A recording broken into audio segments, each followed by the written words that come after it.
Četudi je takšno izživljanje Skrajno nemoralno zavržno ravnanje, pa ni opredeljeno kot kaznivo, pravi strokovnjak za kazensko pravo. kjer bi prišlo do kakšnih poškodb teh oseb, ogrožanj varnosti teh starejših oseb.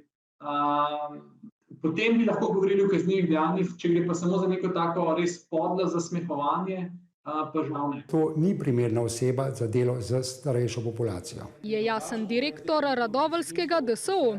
Pred zaposlitvijo se o kandidatih dodaja običajno sicer pozanimajo, a uradno niso seznanjeni z morebitnimi preteklimi incidenti. Kršitev recimo delovnega procesa ne vodimo, bi pa seveda nekaj takega bilo nujno, ker tak človek v skrbi za sočloveka ne more delati.